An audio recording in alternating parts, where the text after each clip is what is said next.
Morning, সুপ্রভাত, নমস্কার। Pramila Mukherjee blog চ্যানেলে অনেক অনেক স্বাগতম।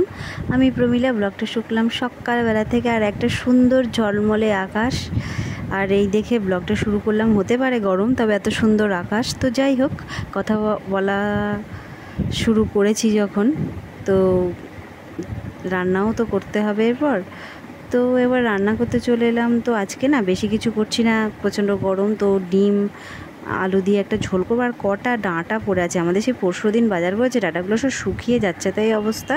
তো ওই ডাঁটা দিয়ে আলু দিয়ে একটা ডিমের ঝোল করবো, ব্যাস একসাথেই সব, মানে একসাথেই শর্টকাট উপায়ে কাজ ছাড়া করে দেবো। এটাই মানে ভালো। নাহলে ভেবেছিলাম এটা ডাঁটার ঝাল করব, কিন্তু যা অবস্থা, যা গরম পড়েছে, তো ফালতু সময় নষ্ট না করে ঝটপট করে রান্নাটা করে নিই। ডিম আলুর ঝোল, নতুন কিছু না, সবাই জানো, সবাই করো। তো আবার ডিম আলুর ঝোলটা আবার চাপিয়ে দিয়ে আবার আমাকে এখন ছেলেকে পড়তে দিয়ে আসতে হবে।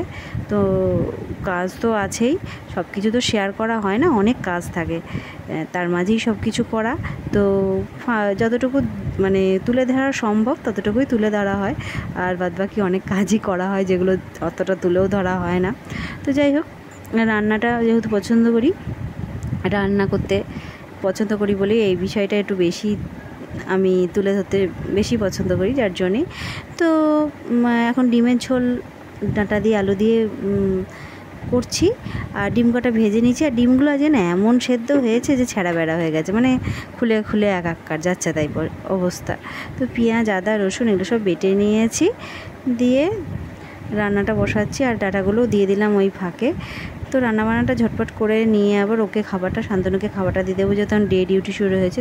দিয়ে আমি ভাবছি আজকে একটু বেরোবো। তো বাপের বাড়ি যাওয়ার ইচ্ছা আছে, ছেলে তো পড়তে গেছে, আসুক, দেখা যাক কী হয়। তো রান্নাবান্না আগে করে নিই, তারপরে খাবার দাবার দিয়ে ওকে তো পৌঁছে দিই, তারপরে টুকটাক জামা কাপড় মেলা ঠেলা ওই সব কাজও বাকি আছে, ওগুলোও করতে হবে।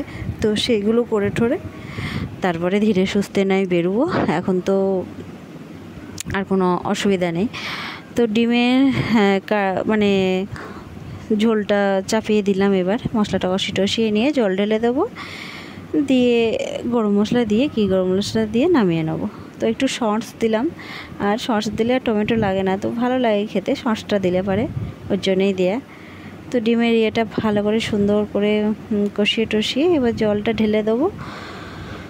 তো হয়েই গেছে প্রায় আমার। এবার জলটা ঢেলে দিলাম, গরম জলই দিলাম, কারণ গরম জল দিলে টেস্টটা ভালো হয়, তোমরা সবাই জানো, সেই জন্যই দেওয়া। তো একবারে পরে আসছি, রান্নাবান্না প্যাক। তো বন্ধুরা, সেই সকালবেলায় রান্নাবান্নার সময় তাদের সামনে এসেছিলাম, আর এখন কোথায় এসেছি জানো? বাপের বাড়িতে ঘুরতে এসেছি। আর রোদের মধ্যে দেখো দাঁড়িয়ে আছি, কতটা এনার্জি নিয়ে সামনে দাঁড়িয়ে আছি। এত রোদ, চলে এসেছি, তবুও অনেকদিন আসা হয়নি বলেই এসেছি। তো যাই হোক, পরে আসছি। বাপের বাড়ি থেকে এখন বাড়ি ফিরছি। বন্ধুরা, এখন বসে আছি, আর এখন দুপুর হয়ে গেছে। এলাম, সেই বললাম তোদের বাড়ি গিয়েছিলাম, তো এই মাত্রই ফিরলাম। গরমের মধ্যে গিয়েছিলাম, কি করব, ছেলে খুব ঝোঁক নিয়েছিল, অনেকদিন যাওয়া হয়নি তো সকালের দিকটা, তো তাই এই প্রচণ্ড গরম রোদের মধ্যে তো কোনোদিন বেরোয়নি, অতটা বুঝতে পারিনি, কিন্তু আজকে ভালো মতন বুঝে এলাম রোদটা, গরমটা কেমন। তো একটা কী করে যখন বেরোলাম এই ছাদে উঠে, একটা গরমের মধ্যে নেচেও এলাম যাকে বলে। তো নাচটাকে যে এতটাই ভালোবাসি, রোদ গরম কিছুই না বুঝে নেচে চলে এলাম। যাই হোক, আর এখন বেশি আর বক করবো না। এখন এই আসার সময় হয়তো একটু ঠান্ডা নিয়ে এলাম, তো একটুখানি জিরোনোর পরে একটু ঠান্ডা খাওয়া হবে, কোকোকোলা খাওয়া হবে, দিয়ে ব্যাস। তো পরে আসছি। তো বন্ধুরা, তখন বাড়ি ফিরে এসেছি, তারপরে একটু ঘুমাচ্ছিলাম। আর এতদিন পর বাইরে, মানে এই দুপুরবেলায় বেরিয়েছি, তো বুঝলাম গরমটা কেমন। এই আজই বুঝলাম সত্যি রোদ গরমটা যে কতটা বেশি বাইরেটা, ঘরের ভেতরে তো অতটা বোঝা যায় না। তো যাই হোক, এই গরমের সময় নিজেদের অবশ্য করে বারবারই বলছি খেয়াল রেখো।